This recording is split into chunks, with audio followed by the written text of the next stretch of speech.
Welcome to Women of a Certain Stage, the podcast where we don't whisper about menopause, we lead the conversation. I'm your host, Lauren Chiren, founder of Women of a Certain Stage, global menopause strategist and passionate advocate for transforming the way we experience and support this stage of life at home, work and in healthcare. Today I'm joined by the utterly brilliant Amanda Thebe, author, speaker and fierce advocate for women's health, as we dive into the complexities of menopause, perimenopause and the truth behind the noise. In this episode we share our personal journeys navigating menopause, the misinformation that too often leaves women feeling lost, and the critical role of community support in helping women reclaim their well-being, from fitness to nutrition, hormone therapy to lifestyle interventions, from medical guidance to workplace awareness. We break down what's working, what's not, and why advocacy matters now more than ever before. Because this isn't just about symptoms, it's about identity, confidence, access to care, and ensuring no woman feels invisible in her own life. Let's break the silence and build the support women truly deserve. What got you into all of this in the first place? Most obvious question in the world, but just a scene set for anyone that might not have come across your work before. What got me into menopause? I always say it wasn't on my bingo card. Was it on yours, Lauren? Not at all. No. It's funny because we'll talk about it sooner, I think, but we have similar backgrounds as like personal training and fitness and wellness, and that's sort of my space. But actually, that was always a passion project. And alongside that, I worked for IBM. I was an analyst for them. I actually did another job. And so that's sort of my background. Like I had a corporate job, but I also have always exercised. Then moved country from the UK to first America, then to Canada. And I couldn't work for IBM anymore then. And so I really dug into the fitness and wellness, and it just felt nice. I'd had kids and it worked around my schedule and all of those things. And then honestly, I just started struggling with my own health in a way I didn't understand. And I had years, like 2 years in the medical sort of system here. And I was just spinning my wheels, Lauren. I couldn't get answers. 2 years, yeah. And I actually had doctors who were super helpful. I wasn't being like gaslit or anything. These doctors were like, wow, actually, I don't wear sickness well. They were basically, yeah, you look shit, but we don't know why. You know that way that was like, you all right? No, I'm not. But then ultimately I found out a gynecologist on another routine appointment. I just said, I think you're in perimenopause. I recognize these symptoms and I can help you. And I was like, what's perimenopause? And then I sort of did that whole head scratching thing where I was like, okay, in our training, it doesn't matter what depth of training you do in personal training, you really do get to understand the human body quite well. You understand like the different systems in the body and like how it responds to food and exercise, etc. And I was like, I've never heard of this. Like I've even done pre and postnatal or partum as they call it here. You know, I've worked with seniors. I have worked with athletes. I have like a very like broad range of like clients and education. And I still was like, I have no idea what you're talking about. This wasn't in any textbook I've read about. And that sort of sent me down that really deep, dark, slippery rabbit hole. And that's sort of where it started. I just was like, if I don't know about this, and the chances are many other women don't. And I'm not saying I'm superior, but I'm just saying I had an education that would lead me into knowing about it. You would think. Yeah. Right. And that is identical. So I also worked in financial services, project and program management side. So from, project idea all the way through architecture, through to benefits realization, and very happy in my corporate career until I was sitting in board meetings kind of going, I can't actually get any words out because my throat was so tight with anxiety. I would have to sip hot water to squeak out the smallest of words. When you're the only female in the room, I'd never thought about being the only female in the room. It was like the first time that I was like, something's going on and I don't know what it is. By that point, I was a sole parent of a child with lifelong medical needs. And I thought maybe being a new mum, working in a senior role, all of that stuff was just maybe this thing called stress that kind of gets a lot of people would finally come to bite me in the backside. And it didn't feel right. I knew in my bones that's not what it was, because I thrive on stress and I love a challenge. So anyway, fast forward 3 months later, I left my job not wanting to be seen as weak or vulnerable. And I had an amazing GP who got it really quickly, literally within 3 10-minute appointments, saw me, talked about low mood, said I needed time off. Second appointment, did some bloods. Bearing in mind I was under 45. And third appointment, turned around and said, it looks like you became menopausal at 37 after you had your son. Because when we tracked it back, I had never had a period again. I fed my son for a year. Blimey. And then I was on contraceptions that meant I didn't have a bleed. So we reckon it was like, because of the trauma, there's a lot of trauma around the pregnancy and different things was happening that's not for today. But we think that basically my body just kind of went, thank you. We're out of here. I'm not doing this anymore. Yeah, okay. Exactly. But like you, I was sat there and went, how did I not know about this? As a personal trainer, trained in anatomy and physiology, I've got background in psychology and mental health. I knew all about the body systems. I'd trained in nutrition as well. And I was like, I was clueless. I knew what menopause was. As far as I was concerned, it was period stopping and mood swings, right? Right. Maybe hot flushes. That's it. That's in your 50s. Older people as well. It was never like a 40s conversation, was it?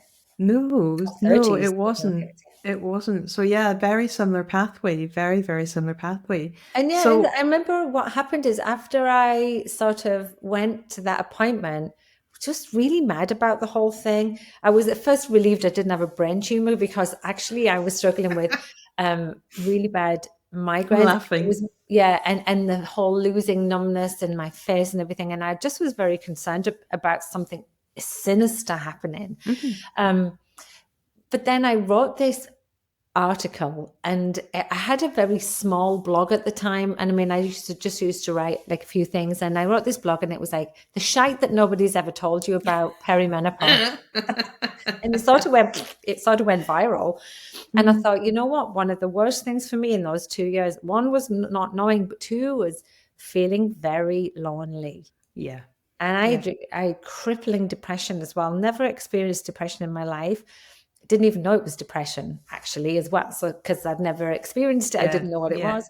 And I wrote about what the doctor had told me, what I was experiencing, and it just went crazy. And so I thought, you know what I'm going to do? I'm going to just start a Facebook group. So I started a Facebook group called Menopausing So Hard, and I just invited friends, and I actually don't even manage it anymore, even though it's still my group. And there's like 30,000 women in there, and they all say the same, you know this, and so do your listeners.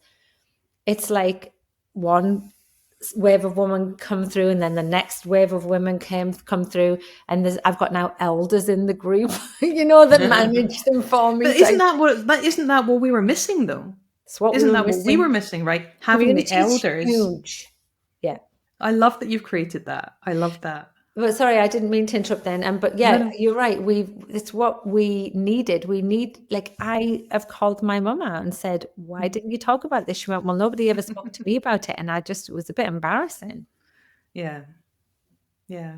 It's really interesting, because I think like you, I started off wanting to help other women. I had to go and help other women. And I had an executive coach when I was in work, and she was great. She was amazing. Completely missed the fact that menopause was actually the root cause. So everything that we were doing was a sticky plaster. And it wasn't that she wasn't a great coach. It was just that menopause was like this unspoken thing in the ether that neither of us was aware of that was going on.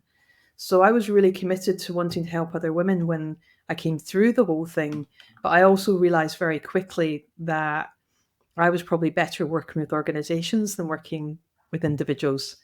Yeah, and we find our niche, right? We find our path. I definitely felt more like I needed to coach women, like general population for sure. That's definitely was always my biggest sort of like client base, I suppose, like when I was a personal trainer.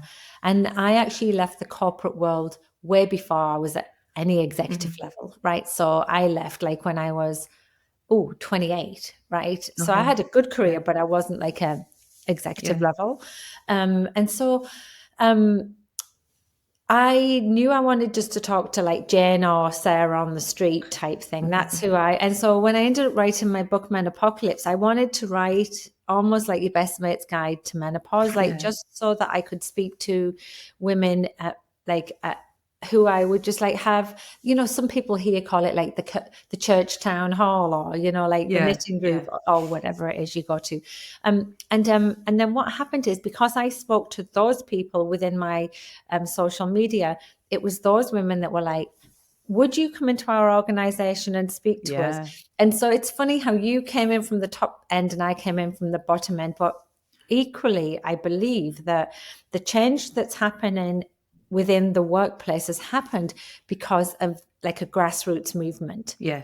Right. I think the hardest nut to crack is probably yours, because initially trying to persuade senior leaders who are women in the C-suite, like the executives, to actually admit vulnerability, to talk about menopause is really, really difficult, right? And so I think that your job was probably harder than my job, because my job was like, I had HR, which is usually who we speak to. I mean, it's because these women were saying, you've got to get Amanda in to talk about it. HR would turn up with two random men, because there was no men ever show up. And then it filtered up to the top. And then like the CFOs and the CEOs would say, oh yeah, I've struggled too. And that made a huge difference, right? Yeah. Yeah. And I think it's interesting because we've both come at this with the same goal, I think, to make a difference, to stop people from suffering and struggling, and to stop that crippling loneliness. And, it's just it kind of creeps up on you. And all of a sudden you're like, you really don't know what's going on. And people know it takes such a long time. You said 2 years. I don't know. I was probably 18 months before I reached out for help, and then got help quite quickly. But by that point, I'd left my job. So when we start working with organizations, however we're doing that, it doesn't matter if we're coaching individuals or teams or, just raising awareness. And I know you also do management training, and you've got a 6-step plan, and, you've got a great website that outlines all of that I recommend everyone to go and have a look at. But I've also noticed, as we've been doing this, and as it's become almost normal for organizations to have menopause support, and for more people to look for help and support. So if you think about women going through perimenopause now, becoming menopausal, postmenopausal, they're going through PT. PTs aren't trained. And there is no one right plan. Exactly. And it's the same with nutrition as well. Yeah. And then we're seeing a lot of stuff popping up with the lotions and potions and powders and supplements and tablets and all of this stuff as well. And I think that was when you did something on Instagram that I laughed my socks off at, because you were calling it all out. And I just thought, go you. And that was when I reached out and said, hey, can we have a conversation and maybe even record a podcast? Because I've been wanting to reach out. I can't remember what it was, but you were absolutely going, ah! And I was like, yes. You're not just sick of this. I always say to my audience, are you not just sick of this? Does it not just boil your piss? I think that's what the expression. Yes. I mean, I do try and add a tiny bit of humor, but you're right, because here's my interpretation of the journey. And I think, first of all, the UK started off strong, right? Mm-hmm. In the menopause sphere. The menopause societies have been around forever and doing their work, but not reaching the general public. And it only needed a couple of people to sort of take hold and go, nobody's talking about this. We need to be talking about this. And initially that was people like Dr. Louise Newson and Davina McCall, and they were doing a good job of raising awareness. And I was associated somewhat with them and watching them, and then connecting with people like Diane Danzebrink and Katie Taylor, some really great advocates and educators for women. And I really felt like I was leaning more towards those women than the doctors and the celebrities, right? Because I started getting very, very jaded. I was watching what was happening, and I was seeing a trajectory of ethical practice and education being overwhelmed by ego. And ego was taking over, and it was making them just say whatever was needed to be said to get extra clicks or likes. And I remember watching from over here in Canada going, what the hell's happening? What's happening? Yeah. Why is it gone so crazy? We've gone from a state in 2002 where women just stopped getting hormone therapy to the narrative in the UK saying everyone should be on hormone therapy because it does this, this, this, and everything else. And I'm like, but that's not what the menopause societies are saying. Yeah. Oh, well, they're outdated guidelines and they're just a charity and they're weaponizing women. And I'm like, no, they're not. That's exactly not what they are. In fact, Yeah. these are reputable organizations that look at every single piece of data with some of the top researchers and experts in the world who don't have a social media account that are trying to help women without making money on this. I Yeah. don't understand why you don't know that. But these people were appealing to women and women were like, finally, somebody's talking about this. So I saw what was happening. And I believe the intention was good to start with. And then I'm sat in Canada and actually was in the US during all of this as well. I lived in Texas for a while under Trump 1.0, by the way. I was like, I just came back from Texas, actually. Yeah. Yeah, because it can never get any worse than this. And then look at us now. And then I sort of came across some of the US people that were talking, and I was like, oh my God, it's going to go the same way. It's going the same way. So and I wouldn't call it over medicalizing because that's not what I believe it is. I think there's still a lot of women don't get options to have medical treatment. They don't have a valid conversation with their doctor, etc., etc. But then there's this over-promising, bending of the data, cherry picking, lying sometimes outright. And I'm like, Wow. let's follow the money. There's usually a product at the end that they're selling, and then that leads us to the meno washing, right? Yeah. Yeah. And it's interesting because I started back in 2013, 2014 working in this space. And back then I was actively looking for doctors that were leading the way in the States because I was back and forth between the UK and the US doing talks. Okay. And back then it was all BHRT in the States. Of course. It was not off prescription, but it was off the what do you call it? The insurers weren't covering it. So it was all because private. it's not FDA approved. It's not Right. FDA approved, yeah. It's not regulated. It's not FDA approved.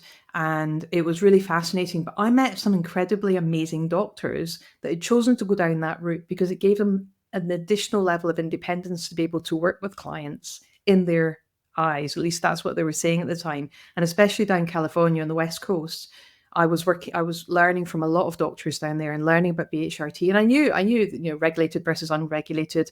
And, obviously people, and this is another thing that comes out as well, isn't it? Like bio or body identical hormone replacement therapy, people get really confused over which is which and which one should I be taking. And surely if I'm having BHRT, I'm having bloods, I'm getting exactly what I need, without any understanding that our hormone levels are changing all the time. Now, I'm not a medic and I'm not giving medical advice whatsoever, but I just think that there's a lack of transparency around how these people are working. And I'm not saying one is right and one is wrong, because again, I'm not a medic and I don't have that evidence. So it's just about the lack of transparency, whether it is regulated or not regulated, because a lot of people are just given a prescription. Oh, there's so many buzzwords out there and it's confusing for women. And bioidentical is a marketing term, and they filled the gap when women couldn't get regulated prescriptions. Body identical is only used in the UK. I think that's something that was made up and to help women to understand. try and balance. But really, you could just say NHS approved medication or whatever. Perfect. I mean, so gaps were filled when women were left vulnerable and needing help. People definitely took advantage of women though. And it's, especially the private clinics that charge now. I mean, I think Mary Claire Haver in Texas charges $1,500 for an appointment that I don't even think you see her. You see a nurse practitioner. There's others in New York State that are charging nearly $2,000 for an initial appointment. And it's terrible. And then you've got the other side of this, like Mark Cuban, who's created this basically free, like at cost drug depository, which is brilliant for women. And if they could only just go to their doctors and get the medication they need, they can get it at cost. And it shouldn't be expensive for women. I just feel like there's privilege within medicine, right? Yeah, so there's definitely like 3 levels of what's available. So I'm curious then, do you think that some doctors are using the insurance system in the States to do that? Or is this private without insurance Oh no, cover? it's cash. It's cash. Like, It is yeah. Oh cash. yeah, yeah. It's no. They say no insurance. Yeah. So I mean, insurance wouldn't cover a $2,000 appointment. It might cover some of it, I think, but you'd have to work that out yourself. Yeah, it's just unfair. And then I'm in Canada, and Canada has a system similar to the Mhm, NHS. And there's now telemedicine companies, which is good. They're trying to fill the gaps, but we have a mhm, I'm saying we have it globally seems to be having a doctor and nurse shortage, mhm, and the mhm. doctors and nurses we have are absolutely exhausted. They're exhausted. They don't have time for the training and learning new Yeah. stuff, so when I started first talking about menopause, just going back to our original Yeah, conversation, yeah, yeah. I really was like leaned into the UK conversation because I just thought they're going to do this right and it's going to stay ethical. And I really appreciate that because women need this. Not only do they need medical help, but they also need to understand how Mhm. lifestyle interventions Yeah, yeah, are key through this time, even if it feels like you're slugging a dead horse, or I can't think of my metaphors right now, flogging a dead horse. yeah, But it feels like you're not making any progress when you're yeah. feeling so terrible. But we understand what lifestyle interventions like exercise, nutrition, stress management do for our overall health, right? So we've always known that. And Mhm. then I ended up remember like butting heads with doctors over there saying it's not just about hormone therapy. That's part of a conversation. It's not everything, and and Mhm. and you can't ignore all of the other stuff because there's women that can never ever take it, will never be able to. I don't care what you say, what the data's Yeah, saying is they can't. They might yeah, not yeah. want to. They might react really badly on it. They might go on it. That's me. I could never That's take me. it, tried. Yeah. And guess what? We're not going to die. We're not going to die early of diseases. And we know this because we've got data and science to show us that we don't need hormone therapy to be able to live long, healthy lives. But if women choose to stay on hormone therapy for the rest of their lives, then that's a choice they make, Yeah. and we would support that. But they also need to know the importance of the lifestyle interventions because smoking a packet of fags and drinking a bottle of Mhm. wine every night on your And hormone sitting on your backside and all not your moving. life. Yeah. Yeah. So I'm here for the big conversations, and Mhm. the big conversations are boring, and we know they're basic, but it doesn't get the clicks, right? But But what does get Amanda, the clicks, they were basic for us growing up because we were brought up at a time when you opened the front door on a get Saturday out. morning and you went out and played, you came home when you were hungry. So we ate when we were hungry, we moved our bodies all day long, and that was just the norm. But what we think are the basic conversation, I've just come off of I'm in an all day PCOS seminar just now, a medical seminar to learn. Not again, not a medic, but just to keep abreast of what's going on and what conversations are happening.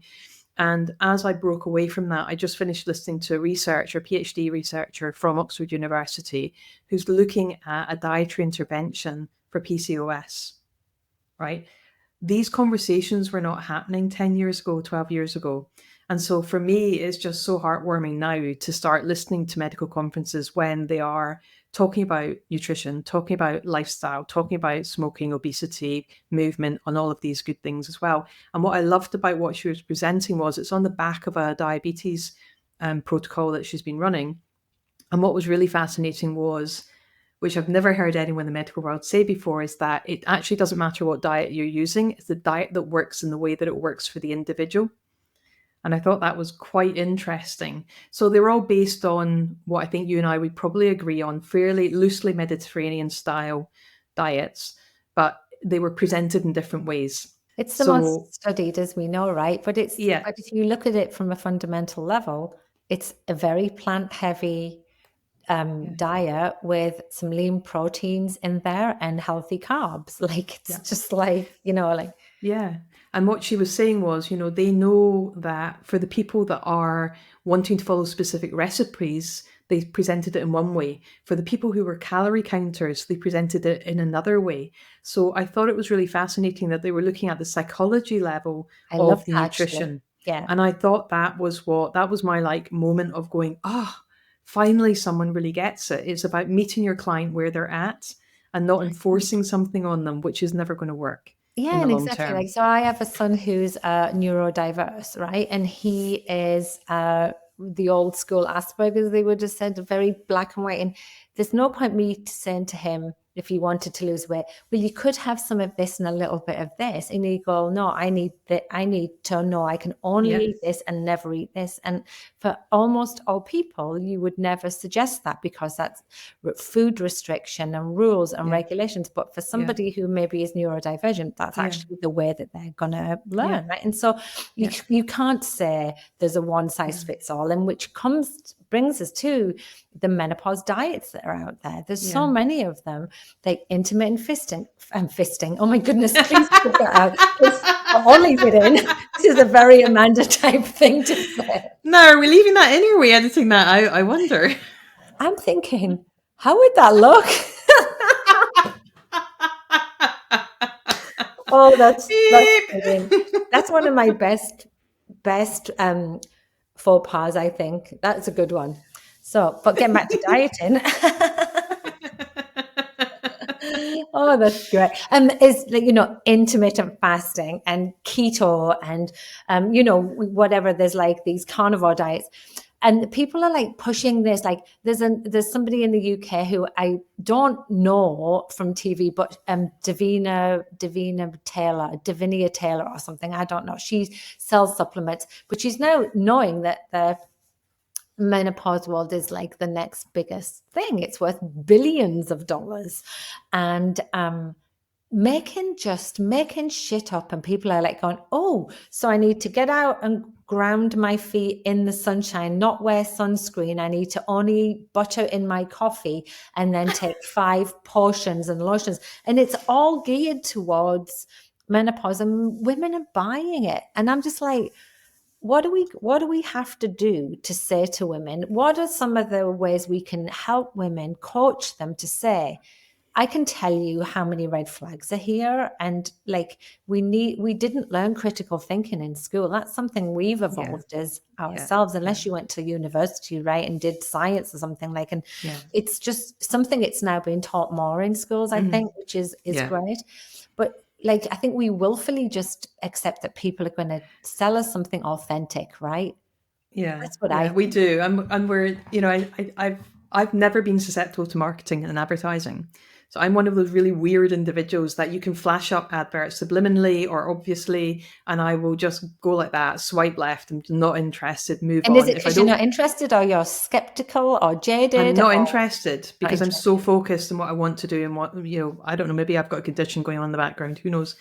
And then recently I've started doing a lot more conferences, and I need like a big bag to put my shakes and my water and my hot drinks and everything and my snacks, so that I've got all my food for the day with me, because I either don't get time to eat, which is a bad one for me, or whatever's available is something I just don't want to eat. So I always take my food with me for the whole day.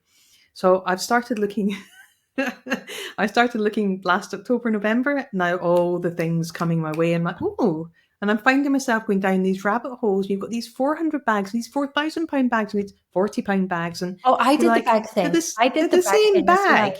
I know, but they know now. Everyone's listening. Everyone's watching you. I mean, we're in a world. I mean, that's a really great point, because we're in a world where everything's listening to you, and there's an algorithm just waiting to grab you. And mine's usually crochet. I love it. Are you sure it's not knitting? Is it crochet? Is it crochet? All of it. I do all of it, right? So, but I love it. Sourdough breads and crocheting and knitting or whatever. But I don't get any of the menopause stuff, because I literally won't engage with it on purpose, right? Yeah. But I get sent them in my messages all the time, and I'll debunk stuff. But I understand that I have this group of women, and I have this large social media following where women are saying, yeah, but I'm desperate. Yeah, but I've got like terrible skin and wrinkles, and I need more collagen because I've been told that, or I need to have like these anti-inflammatory medications, and I need this Meno blend, and I need this tea, and I need these special protein bars. And I'm just like, wow. And the people at the other end are just like laughing all the way to the bank. And, it's I find it unethical and frustrating as hell. And then you pay a celebrity to endorse something, right? That's what they do. I also have a Facebook group, and it's very tiny compared to yours. And it started out me wanting to help people, and I've realized very quickly that I'm not cut out to run that type of group. It's just not the way I'm built. So it's now a group of people that I've trained and certified to become menopause champions, menopause coaches, and menopause mentors, because the goal is now for me to help them to help other people, usually in the workplace environment, or because they're a PT or an HR consultant or something like that, somewhere around the world. So it's everything should be focused on what you're doing to help your clients. And yet, when I do my Ask Me Anything questions, you can guarantee that somebody, sorry guys, if you're listening to this, but this might hammer the message home. Someone will say, oh, I'm on XYZ medication and I want to stay on it, but my doctor says I can't. Or I want to take this medication because I read about it or my friends had it or whatever. And I'm like, guys, remember, I'm not a medic. You're not a medic. I have got quite a lot of nurses and doctors in the group who've trained as coaches, but we're not there. It's a non-medical space. And yet people are so desperate, even people that are trained, that have got access to BMS specialists, menopause-aware specialists, IMS specialists, who I've brought into the fold for them to learn from. They're still asking these questions because new information is popping up in their social media, new information is coming out in someone else's podcast, and they're now coming back and going, you're a trusted source of support. What should I do? And I'm like, you've got to go back to your medical practitioner. And by the way, this is where to get the accurate information to take with you to have the conversation. It's really important to draw those lines of scope of practice. So and I know hard. When I do my workplace talks, I'm like, I'm not a doctor and I don't even play one on TV because I'm not prepared to have those conversations, but I can tell you what are recognized symptoms. I can tell you what recognized and approved treatments are.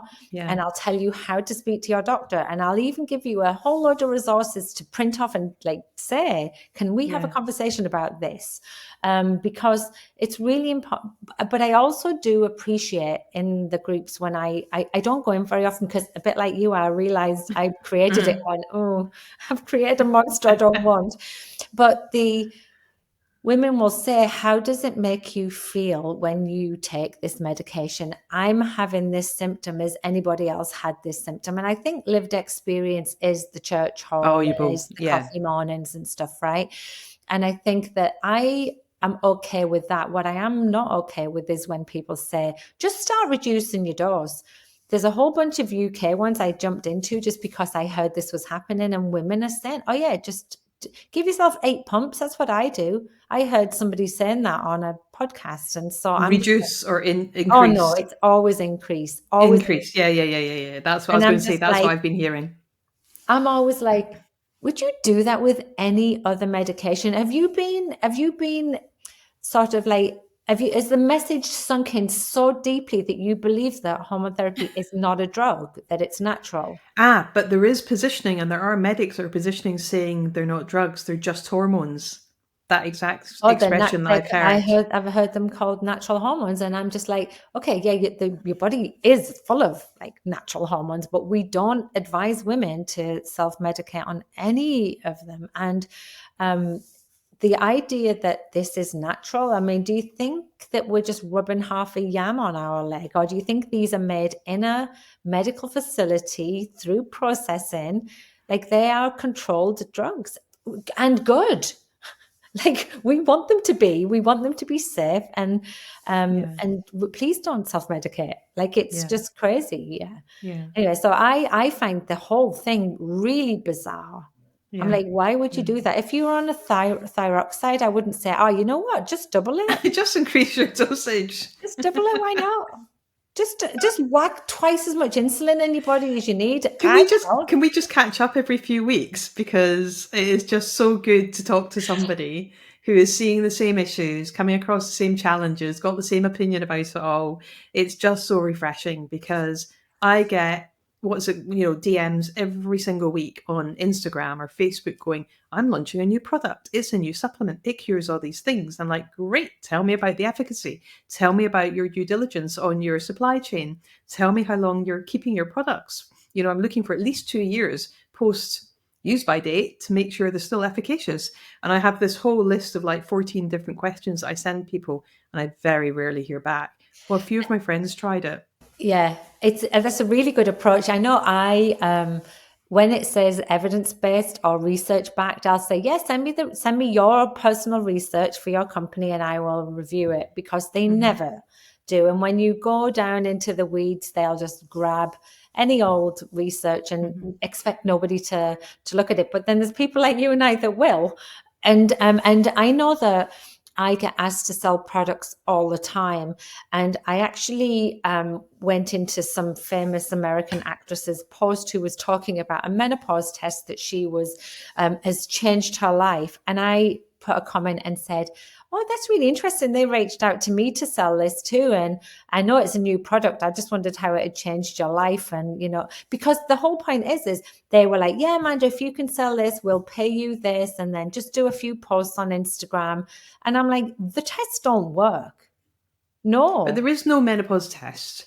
It's a reverse fertility test, which in itself is not 100% accurate. Right. So how can you test for how close to menopause you are? Right. And Clear Blue bought out a test. This is the company I'm talking about. This is the company that reached out to me and asked me to sell it. And I was like, no. Yeah, then I saw Viola Davis selling it. And then people were like, you can't dismiss other people's menopause. And I'm like, oh, no, I'm not. I'm telling you, she hasn't tested this product. Yeah. I mean, obviously, you know that I train people to become a menopause coach. And one of the things that we have is we have people who sit on the menopause societies. So we have multiple doctors, multiple professors. They come and talk about menstruation, because you can't learn about menopause unless you know about menstruation. They come and talk about all the different aspects of menopause, different treatment pathways, what research is coming down the line, what medications are being released around the world, what the guidelines are, and where the risk factors in the medical world are coming from. And they're very, very honest about the good, the bad, and the ugly. So everyone gets a really solid foundation from the get-go. And then those people, there's a post today on LinkedIn, one of my graduates and Dr. Tololiker, Dr. Vikram Tololiker, is one of the guest experts on the program. He's amazing. He's also on the PCOS conference I'm on today. Okay. And she's volunteered to be on one of the research studies, and so they're collaborating. And this is for me, this is what it's about. It's about getting people like you, like me, that are genuinely interested in making a difference, learning from the experts in the field, whether it's medical, personal training, nutrition. And I struggle to find personal trainers. I struggle to find personal trainers that really understand what's happening during the peri to postmenopause transition. And I'm always looking for experts that will come and speak to my grads and speak to my audience as well, because although I'm a PT, and of course I can talk to them about weight training, flexibility, and cardiovascular health and that stuff, I'm not working in that space anymore. Mm-hmm. So, and it's the same with nutrition. Although I'm qualified nutrition, I'm not working in that space, so I'm not current and up to date. So I don't think I'm the right person to deliver the information. But going back to your point earlier, I kind of, it's been in the back of my mind since it came up, like, how do people know what's menowashing and what's fact from fiction? And I always go back to the Holland and Barrett. You know Holland and Barrett, right? The Holland and Barrett chocolate bar. Have you heard about this one? The menopause chocolate bar. Yeah. Seriously, Chocolate bar number one, £1.85. Chocolate bar number two, £3.85. I can't remember the exact values, but it was something like that. Practically the same chocolate bar, different wrapping, different marketing, different price point. And there was a teeny tiny iota of an ingredient that wouldn't have had any real impact in anybody's body that gave them the legitimacy to market it differently and charge double the amount of money for it. So what chance do people have? What chance do people have? And like you say, the onus is not on the consumer. I feel really sorry for the consumer, because in the thick of everything, they don't have the energy or even the accessibility to be able to make those type of decisions. This is an unethical practice that's happening, and they're now getting endorsed. You have an M-tick in the UK, which I honestly don't. I think it's good if it raises awareness, but I mean, say face creams, dermatologists are saying use CeraVe, use a cleanser, don't use anything perfumed. And then all the menopause stuff is all perfumed and fancy. And I'm just like, I just feel like Drink it's lots why of good water. I know it's wild out there, but there is so much that we can talk about this. But one of the things I would like to say before we sort of end up finishing off, I don't know how long we're talking for, is that I believe that the thing that's missing in the menopause conversation is always education. You obviously that's what you do. That's what I do, and to whomever will listen. um, and then in addition to that, we need access to care, obviously, right? So we need access to care, but I would love it to be access to care for all, based on the social determinants of health, because this is a political social issue. It's not just a women's healthcare issue.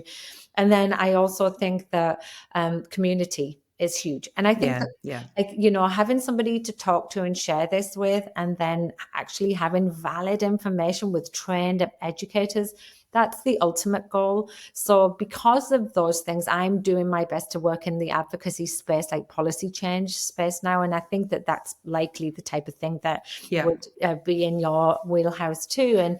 And it's just like, how can we top down give women a chance, right? So that's really fascinating, because I know you've done talks with the OECD and some other large organizations in that space as well, right? Right, World Bank as well. Yeah, just honestly, just because your connections build up over time. You know how it goes, right? Yeah. And I started off in that space. I've kind of come the other side. So Yeah. it's funny how there's these cyclic, I think we have so much energy that we can give to an aspect of what we're trying to do. And there's so much work to do out there that needs to be impacted. Look, I would love to hear, just really quickly in closing, a little bit more about what makes you tick? What makes you get out of bed in the morning and lights you up? It's a really good question, because I didn't get out of bed and get lit up at all during the winter. I really have post-menopause. I'm post-menopause now, like 6, 7 years, really struggled with seasonal affective disorder. It's just a new thing for me. And Toronto in the winter is bleak.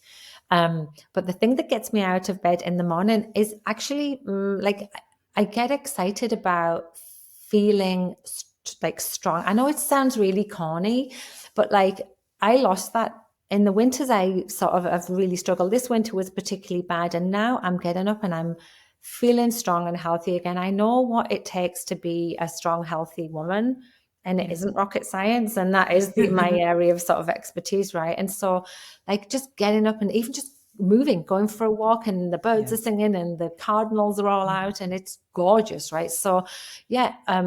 So from a personal standpoint, like, it's just like, I just want to feel alive again. I spent so many years feeling like stuck and dead.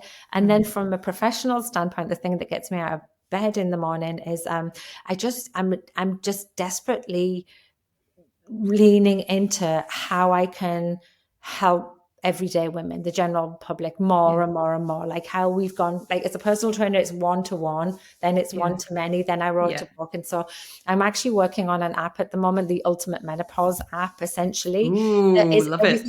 everything but the access to care.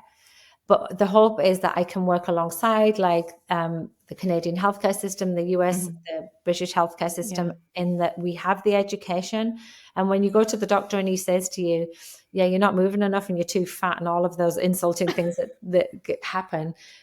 And then women go, well, what am I supposed to do with that? Am I supposed to start strength training? How am I supposed to just sleep better and de-stress? I have access to all of those programs at a really cost-effective way as well. I want all women to be able to get in there. So who do you want to listen to this today? Who do you want to make sure hears that message that you've just wrapped up on? Well, to me, I just think that everyone should be talking about menopause. Like, I'm a bit of a savior, like men, women, dogs, cats, everyone. I just think that everyone should. I mean, my voice goes more to the women who are in the thick of it.